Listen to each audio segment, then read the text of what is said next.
So WhatsApp everyone, আজকের ভিডিওটা বেশি ইন্টারেস্টিং, কারণ আজকে আমি জীবনে প্রথম সবজি রোপণ করব। এত বড় জমি দেখতে পাচ্ছেন, এই জমিটাতে আজকে আমি সবজি রোপণ করব। আমার পিছনে আছে আমার ভাই, তো আমরা দুই ভাই একসাথে সবজি রোপণ করব। অনেক কয় প্রকার যে সবজি, শাক, এগুলো রোপণ করবো আর কি। তো ভিডিওটা শেষ পর্যন্ত দেখতে থাকুন।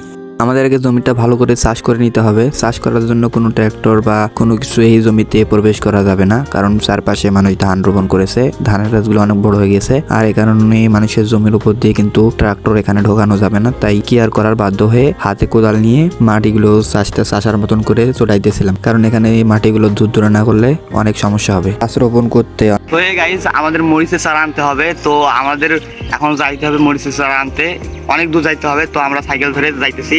তো গোপন মরিচের চারাটা ভালো হয়, আপনারা দেখতে থাকুন।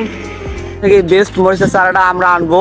তো প্রথম যেহেতু চাষ করতেছি আমরা, তো দেখতে থাকুন আমরা কি সব থেকে ভালো চারাটা আনতে পারি কি না পারি। তো আমি প্রথমে একটা নার্সারিতে চলে আসলাম। তো এখানে এসেই নার্সারির মধ্যে ঢুকে পড়লাম। ঢুকেই কিছুক্ষণ বা নার্সারিটা ভালো করে দেখলাম যে এখানে কোন কোন জাতের কোন কোন মরিচের চারা পাওয়া যায়। তো এখানে অনেকগুলো চারা পাওয়া যায় দেখতেছি, শুধু মরিচের চারা না, মরিচ বাদে অনেকে টমেটো, বিভিন্ন প্রকারের চারা এখানে পাওয়া যায়। কিন্তু এখানে আমার মন মতো চারা পাওয়া গেল না। চারাগুলো আছে নাকি অনেক ছোট, তারা এগুলো দিবে না, তাই অন্য একটা নার্সারিতে চলে আসলাম। এখানে এসে দেখি পেঁপের গাছে অনেক, সব থেকে বেশি ভালো লাগলো এখানে এসে যে এখানে পেঁপের গাছগুলো অনেক ভালো। অ্যান্ড আমি এখান থেকে নিয়ে গেছিলাম আগে, অনেক ভালো ফলন পেয়েছি। আর এখানে কিন্তু বেগুনের গাছগুলোও ছোট ছোট, কিন্তু আমি বলতেছিলাম যে এখানকার সব থেকে বড় বড় বেগুনের গাছ চারাগুলো আমার লাগবে। তিনি বলতেছে যে ঠিক আছে। তো আমি এখানকার এর মধ্যে ঢুকে গেলাম, নার্সারির মধ্যে ঢুকে অনেকটা পরিদর্শন করলাম। এখানে শুধু মরিচের চারা না, মরিচ, বেগুন, টমেটো, তাছাড়া কলা গাছেরও চারা পাওয়া যায়